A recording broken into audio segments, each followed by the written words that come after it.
Le conflit en 2021 entre les éleveurs arabes Chouas et les pêcheurs agriculteurs Mousgoum dans la région de l'extrême nord avait provoqué un déplacement massif de population. Gamboya Talaf, éleveuse, est de retour dans son village, à Blabi. Lorsque le conflit s'est déclaré, j'ai fui et laissé mes chèvres, mais à mon retour, je n'ai plus rien trouvé. Pour vivre aujourd'hui, je coupe du bois en brousse pour vendre au marché, mais depuis qu'on nous a donné de l'eau, ça a calmé le problème d'accès à l'eau pour nos animaux. Mahamad Oudjourou est aussi éleveur arabe Chouas du village Blabine. Pour lui, la mise en fonction des points d'eau et des abreuvoirs a désamorcé les querelles pour l'accès à l'eau. Avant, les bœufs traversaient pour aller boire de l'eau dans le fleuve. Comme nous avons de l'eau du forage maintenant, les bœufs ne vont plus là-bas.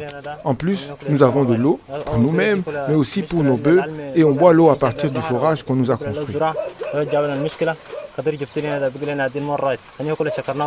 Un jeune Mousgoum sous anonymat témoigne que les abreuvoirs construits par la Croix-Rouge internationale sont une source d'apaisement du conflit. Les Mousgoumis ont creusé leur trou et les Arabes disent que leur élevage là, il entre au bord pour faire boire les bœufs. Les Mousgoumis disent que non, ça c'est notre petit métier.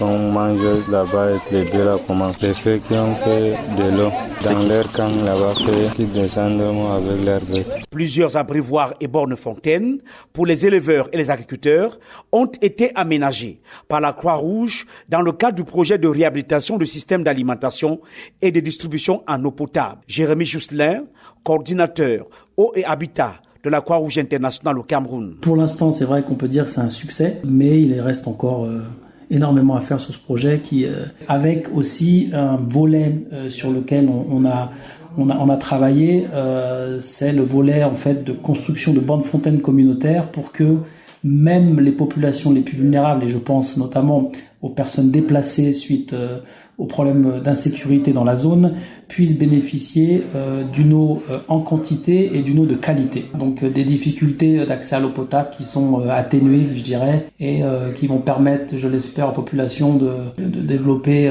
économiquement parlant. En août et décembre 2021, un conflit dans la région de l'extrême nord avait fait une soixantaine de morts et selon le HCR, quelques 27 000 réfugiés camerounais sont toujours présents sur le sol tchadien. Yaoundé, Emmanuel Juntap, VOA Afrique.